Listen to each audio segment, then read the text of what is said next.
그러니까 제가 무슨 얘기하는지 대강 아시겠죠, 그렇죠? 네. 한 명의 모습 속에는 다양한 모습들이 있고 장점도 있고, 하지만 하나 중요한 건 궁극적으로 실패할 수밖에 없는 그 무언가, 요거는 우리가 좀 생각해 볼 필요가 있다는 거죠. 네. 정도전을 우리가 좀 인상 깊게 볼 수 있는 게 뭐냐면, 기원전 5세기경에 맹자라는 중국의 사상가가 나와서 역성혁명을 합리화시킨 거예요. 네. 만약에 천자, 국왕이 제대로 된 통치를 못하면 그에게는 천명, 하늘의 뜻이 없다. 그러니까 그 사람은 불법적으로 권력을 찬탈한 소위 말하는 소인배에 불과한 거죠. 네. 그럼 어떻게 되겠어요? 밀어내버리면 되는 거죠, 그렇죠? 이게 소위 말하는 역성혁명의 논리인데, 그것을 실제로 실현한 적은 중국, 우리나라, 베트남, 일본 다 뒤져봐도 사실상 거의 없어요. 근데 이 사건의 특징, 정도전이 꿈꿨던 사건의 특징은 뭐냐? 사회가 혼란스러워졌는데 이 사회를 개혁을 통해서 바꿀 수 있는가? 아닌가? 이 두 가지 질문 앞에서 결국은 정도전이 선택한 길은 뭐냐? 혁명이다 라고 해서 아예 기획적으로 혁명을 설계했다라는 거예요. 근데 만약에 그냥 권력만 교체가 된 거면 왕조 교체에 불과한데, 그의 리더십이 어떤 장점을 갖고 있냐? 공민왕이 안 갖고 있는 걸 갖고 있는 사람이에요. 무슨 얘기냐? 거시적이고 종합적인 사회적 안목을 설계할 수 있었던 부분이 있는 거죠. 몇 가지 예를 들어볼게요. 뭐냐면 정도전 같은 경우는, 이것도 사실은 학교에서도 막 배운 얘기인데, 1392년에 조선왕조가 만들어지게 되는데 1391년, 즉 조선왕조가 세워지기 1년 전에 뭘 하냐면 과전법이란 법을 통과시켜요. 이게 암기사항이니까 뭐 그냥 했나 보네, 보통 생각을 안 하죠. 과전법이 뭐냐? 권문세족들, 기존에 있었던 기득권들의 토지 문서를 몰수하고 요즘으로 말하면 아주 건강한 경제로 경제제도와 토지제도를 재편했던 거예요. 그러니까 시작이 좀 다르죠. 공민왕은 눈에 보이는 사건에서 싸워서 이기려고 했다면, 물론 정도전도 눈에 보이는 싸움에서 이기긴 했으나 눈에 보이는 사건에서 이기자마자 구주의 문제로 들어가서 가장 중요한 건 백성의 살림살이다. 그럼 어떻게 되는가? 토지 개혁을 해야 된다 라고 하면서 개혁을 했다라는 것이고, 두 번째는 사람이 밥으로만 사는 건 아니죠. 물론 밥이 없으면 못 살지만 사람이 배가 따뜻해지는 그 순간부터 사람은 인간다워지고 싶어하고 문화를 추구하고 하는데, 이건 학교에서 많이 배운 얘기입니다. 유교를 국가 운영 원리, 성리학이라고 보통 얘기하죠, 그렇죠? 유교의 한 분파인 신유학이라고 하는 성리학을 국가 운영 원리로 수용을 하게 되는데, 이건 너무 많이 들었죠. 왜냐면 그 고려에서 조선이라는 게 불교에서 유교로 다 하는 얘기인데, 조금만 생각을 해볼 필요가 있어요. 왜 생각을 해볼 필요가 있냐? 우리나라에서는 AD 4세기경 고구려 소수리망이 불교를 수용한 그때부터, 옛날에 뭐 우리 버프왕 때 2차 돈의 순교, 뭐 목을 치니 흰 피가 솟아올랐다 이런 일화들 있잖아요. 그때부터 고려 왕조까지 1000년간 사실은 불교라는 패러다임에 의해서 국가의 모든 것들이 운영이 되던 거예요. 그러니까 지금 우리한테는 불교가 하나의 종교지만 그때는 종교를 넘어서서 생활 양식이고 문화고 제도고 정당성이고 윤리고 도덕이고 정의였던 시대였다라는 거죠. 근데 그 불교를 밀어내고 성리학이라고 하는 유학 내에서도 송나라 때 나온 아주 신사상이거든요. 그걸 갖고 와서 새로운 이야기들을 타닥타닥타닥 펼쳐낸다라는 거. 이거는 사실은 뻔한 이야기 같지만 간단하게 뻔한 얘기가 아닌 거죠.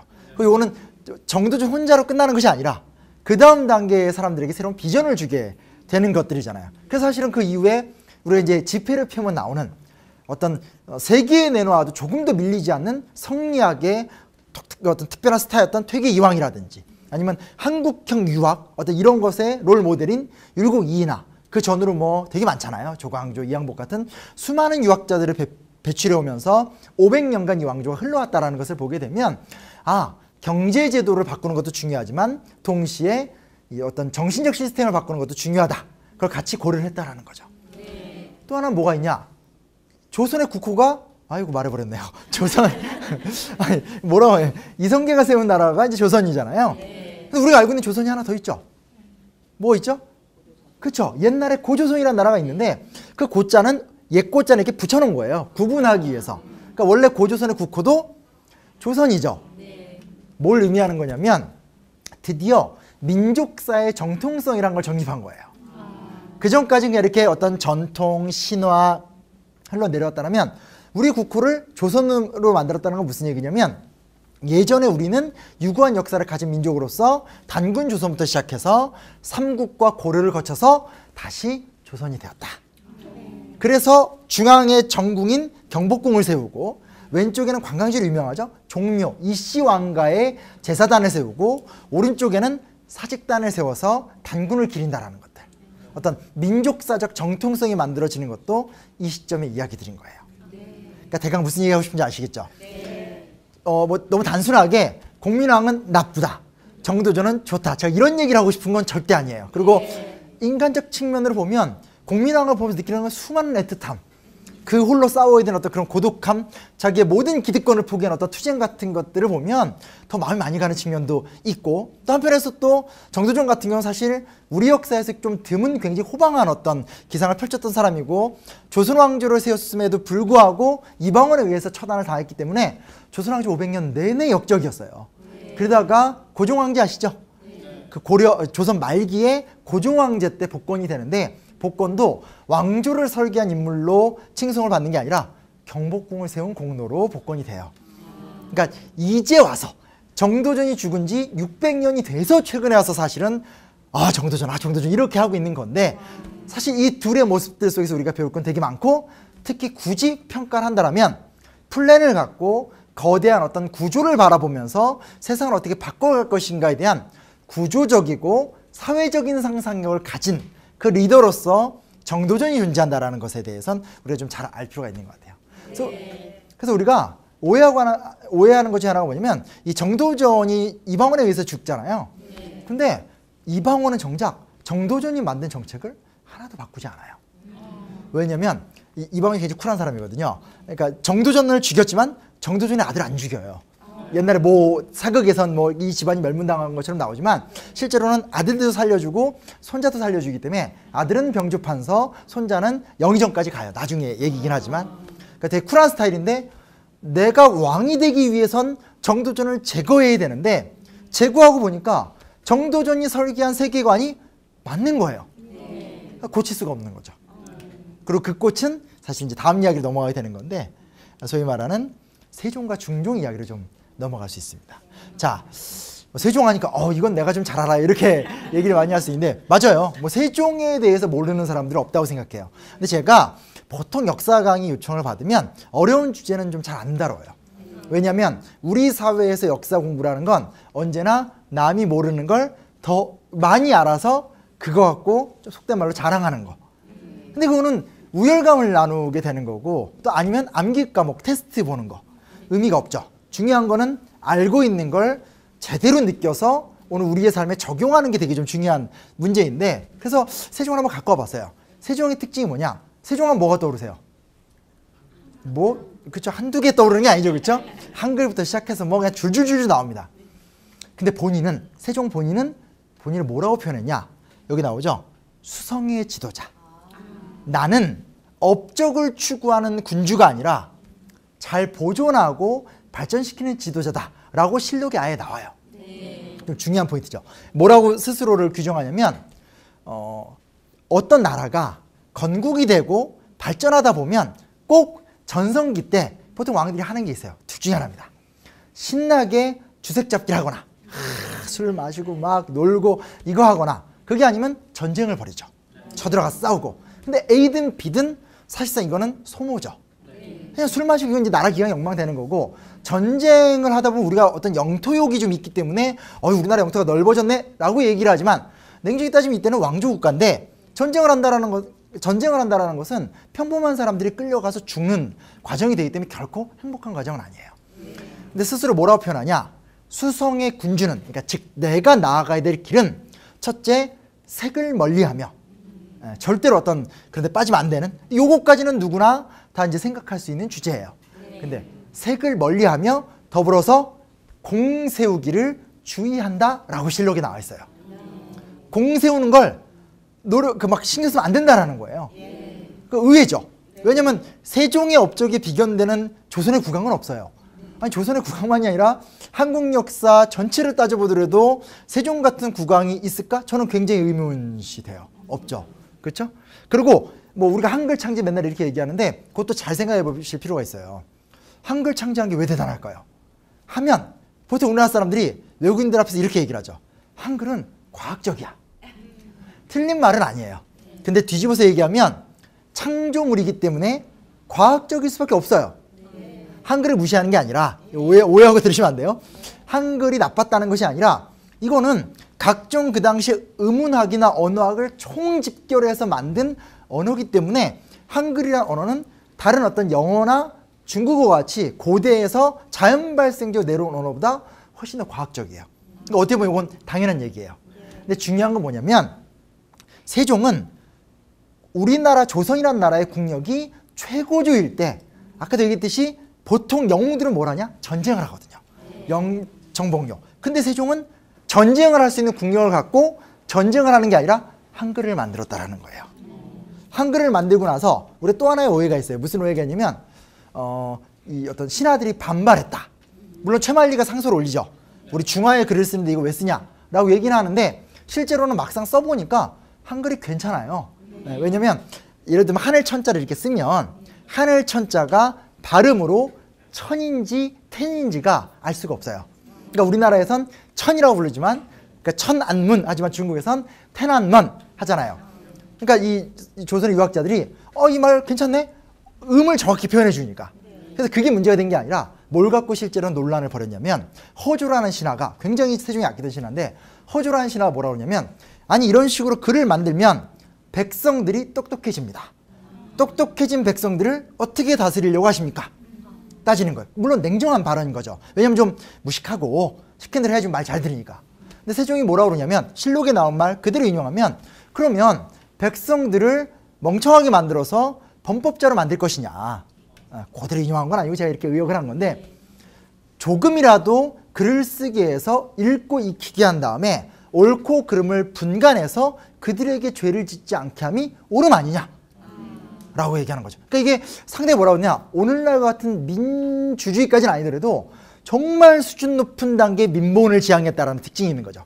그러니까 우리가 만약에 세종에 대해서 자랑스러워해야 한다면 자랑스러워할 이유가 있어야 되는데 저는 그런 부분에서 한글이 과학적이라는 것도 자랑스러운 거겠지만 국가의 최고의 전성기 때 보통 다른 나라 왕들이 전쟁을 벌일 때 이 국왕은 한글을 만들었고 백성을 깨우려고 했다라는 거.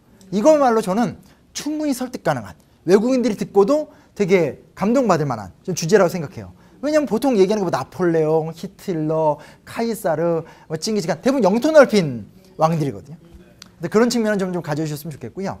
근데 보세요. 제가 이제 얘기했지만 본인이 다시 얘기를 돌아보면 공 세우기를 경계하라라고 했잖아요. 근데 실제로 이분은 공 세우기를 되게 경계하면서 항상 신경 쓰는 게 뭐냐면 언제나 회의를 오래 해요. 그러니까 이제 항상 보면 회의하고 그러니까 정사에 임했다라고 보통 표현이 되죠. 또 윤대하고 윤대는 뭐냐면 그 분야별 전문가랑 또 토론을 해요.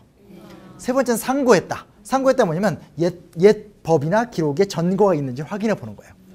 신중하게.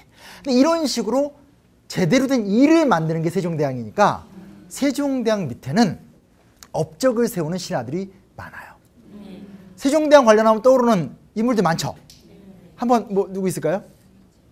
장영실, 그렇죠? 김종서, 그리고 조금 이제 역사 좋아하시면 정인지 등등등이 막 나와요. 그러니까 어디선가 이름을 정확히 기억 못해도 이름만 나오면 되게 익숙하잖아요.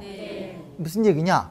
국왕 본인이 독점적으로 강력한 리더십을 행사하면서 권세를 부리기보다는 본인이 스스로의 권력의 위험성을 알고 조심하고 지혜롭게 권력 운영을 하는 태도들을 보이니까 오히려 신하들 입장에서도 상당히 안정적이고 이제 신하들도 자기의 실력과 능력을 기준으로 해서 그 실력을 발휘해서 업적을 세우는 거죠.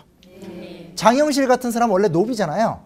이 사람의 진짜 능력은 뭐냐면 이 사람은 기술자예요. 그러니까 무슨 얘기냐면 나무를 주면 원하는 걸 다 만들어주는 사람. 그 기술을 만드는 사람. 이순지, 정인지 같은 사람들은 유학자지만 최고 수준의 수학자. 그러니까 이런 사람들이 역법의 성과들을 막 내는 거예요. 그러니까 무슨 얘기냐? 리더가 독점적인 리더십을 발휘하거나 자기 혼자 무언가를 다 해보려고 하는 어떤 그런 태도들 같은 것들이 없어지고 나니까 신하들도 열심히 자기 능력에 따라서 업적을 내게 되고 그래서 결국은 공 세우기를 주의하라라고 지침을 삼았던 본인이 가장 많은 공을 세운 군왕이 또 되기도 하고 또 그 결과 속에서 왕도 유명하지만 신하들도 굉장히 유명해지는 선순환적 효과가 나게 된 거죠. 그러니까 아마 리더십의 모델로 따진다라면 어찌됐건 유명한 왕이긴 하지만 세종대왕이라는 존재가 굉장히 큰 의미를 또 지닐 수밖에 없는 모습들이 분명히 있다는 것도 우리가 생각을 해볼 필요가 있어요. 왜냐면 이 사람은 범위가 정확해요. 농본주의와 민본주의예요. 백성을 위하고 농사 경제를 통해서 먹거리를 안정시킨다 라고 하니까 한글은 백성을 깨우치는 수단이 되는 거고, 역법이나 물시계, 자경루, 앙부일구 이런 것들은 농업 생산력을 확충시키려고 하는 거거든요. 근데 딱 거기에만 목적이 돼서 신하들을 지혜롭게 이끌어가니까 신하들도 그런 업적을 내는 거지 막 정쟁을 하고 누굴 죽이고 음모를 꾸미고 이러진 않았다라는 거죠. 이런 부분에서 확실히 좀 다른 모습을 보이게 되는 거죠. 근데 문제는 뭐냐? 우리가 보통 조선왕조 얘기하면 누구나 다 이제 떠오르는 거지만 세종 전까지 좀 외우다가 그 이후에 뭐 이렇게 잘 안 떠올라요. 왕들이 성종 이렇게 몇 명 나오고 연산군 아우 나쁜 놈 뭐 이렇게 가다가 이상하게 안 가다가 후반으로 가서 영조나 정조 정도 이렇게 떠오르면서 아 이렇게 뭐 르네상스기 이렇게 해요. 무슨 얘기냐면 조선을 어떤 학자들은 뭐라고 그러냐면 너무 일찍 핀 꽃. 그러니까 너무 조숙한 거죠. 너무 일찍 나라가 세워진 지 100년도 안 되는 기간 동안에 척척척 치고 나가면서 많은 일들을 읽어냈다라는 거예요. 근데 문제 뭐냐? 그리고 나서 그 이후에 그에 걸맞는 어떤 그런 새로운 어떤 이야기들을 펼쳐나가지 못했다라는 많은 한계들을 지적을 하는데 왜 못 펼쳐나갔느냐에 대해서 리더십의 관점으로도 사실 좀 볼 수가 있어요. 그래서 그 얘기를 조금 더 추가해서 말씀을 드리고 싶은 건데 제가 여기다가 세조라는 후유증이란 말을 써놨어요. 이것도 사실은 유명한 얘기예요. 잘 아시다시피 세종이 있었고 세종의 큰아들이 문종이었고 문종의 아들이 단종이죠. 그때 이제 노산군이라고 불렀었죠. 그리고 세종의 둘째 아들이 그 유명한 수양대군. 영화 같은 걸로 많이 나왔잖아요. 그렇죠?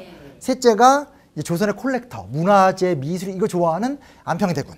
세 명이 있었죠. 삼형제였죠. 세종 본인이 왕이 아니었죠. 원래 셋째 아들이었기 때문에 세자가 아니었기 때문에 좀 자유롭게 살다가 왕이 됐고 왕이 되지 못하는 왕자의 비극을 잘 알던 사람이거든요. 그러다 보니까 그게 싫어가지고 문종 말고 둘째 셋째한테도 사실은 권력을 많이 줬어요. 그리고 정치 참여도 많이 시켰고 사실 이게 문제예요. 그러니까 세종의 리더십을 굳이 따진다면 본인이 의도하진 않은 건데 이게 완전히 역효과를 불러낸 거예요. 본인은 왕이 될 수 없는 왕자가 얼마큼 고독하고 외로운가에 대해서 알고 있기 때문에 기회를 좀 준 건데 오히려 그게 나중에 세조가 되는 수양대군이나 안평대군에게 정치적 야망을 막 불러일으키는, 그러니까 굳이 세종의 뜻하지 않는 리더십의 실패를 이야기하면 그게 좀 중요한 부분이죠. 비극이 일어납니다. 문종이 일찍 죽죠. 문종이 일찍 죽고 단종이 어린 나이에 이제 왕이 된 상태에서 왕이 너무너무 되고 싶었던 세조가 한명회라고 하는 과거 시험에도 합격하지 않았던 쉽게 말하면 시정잡배 몰입애들을 끌어들여서 이 당시 마지막으로 이제 이 문종이 죽을 때 제발 내 아들 좀 지켜달라고 하는데 아무도 단종을 지켜줄 사람이 없어요. 왜냐면 아직 10대이기 때문에 결혼을 안 했어요. 든든한 처가가 없다라는 거죠. 어머니는 단종을 낳다가 죽었어요. 엄마가 없으니까, 엄마가 없다는 얘기 뭐예요? 외가가 없다는 얘기예요. 아버지 죽었고 할아버지 죽었죠. 근데 자기보다 훨씬 노련한 이글이글거리는 소위 말하는 세자들, 뭐 삼촌들이 있는 거죠. 그렇죠? 수양대군 같은. 그러니까 이제 문종이 고민하다가 남은 건 하나. 그 당시 70이 넘었던 백두산 호랑이라고 불렸던 김종서한테 이제 부탁을 하고 죽는 거죠. 그러니까 뭐냐면 오직 맡길 사람이 없으면 김종서냐가 되는 거예요.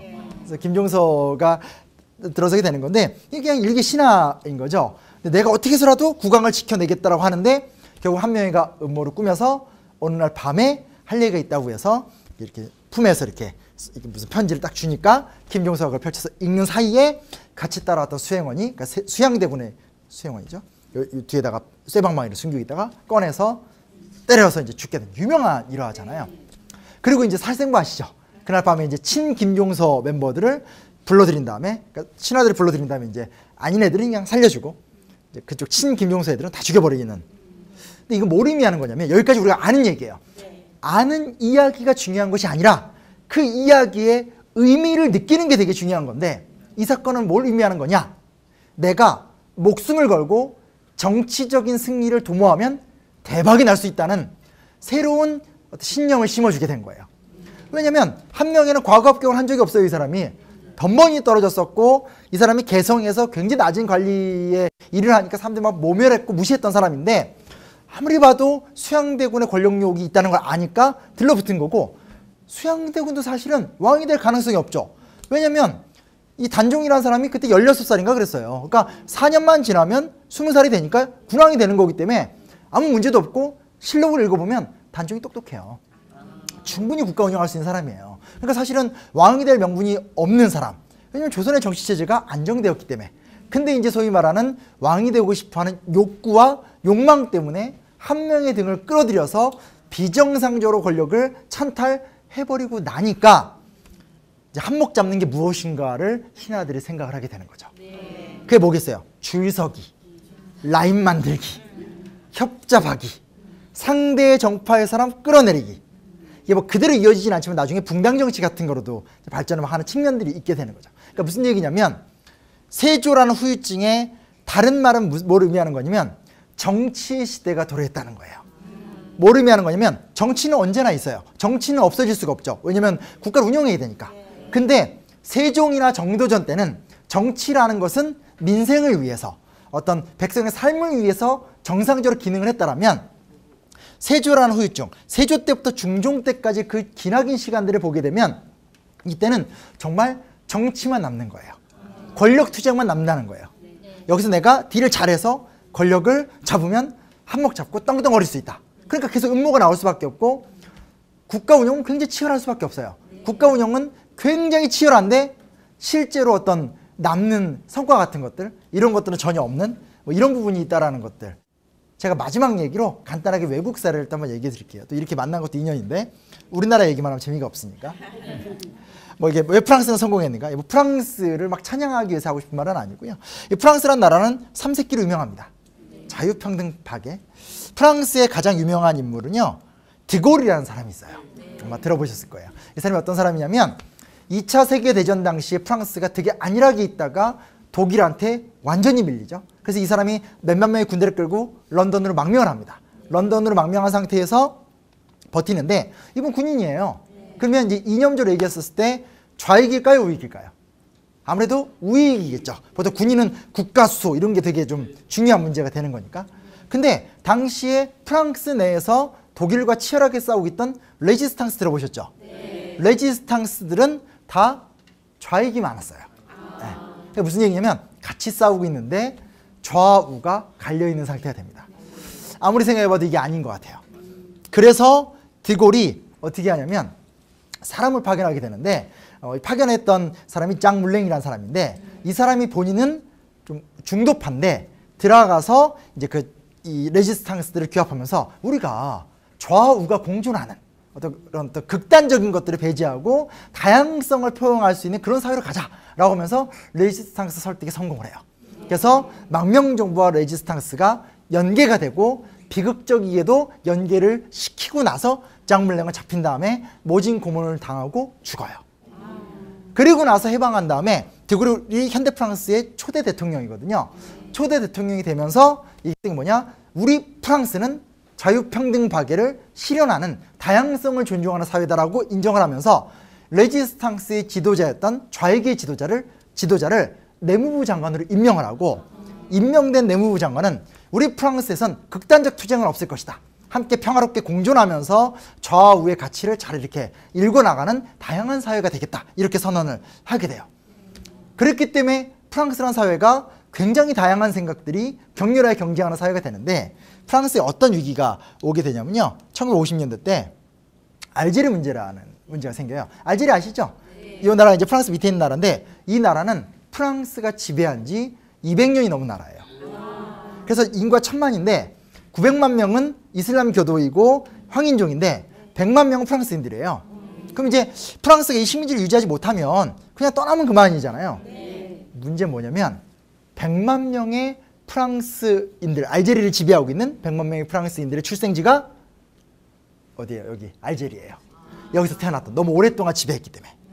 그래서 이거를 포기하지도 못하고 아직도 뭐 이렇게 애매한 상황 속에서 군사 쿠데타 같은 반란이 일어날 것 같으니까 도저히 안 되겠다 싶으면서 사실 50년대 후반 때 은퇴했었던 드골을 다시 데리고 와서 드골이 이 문제를 풀어가요.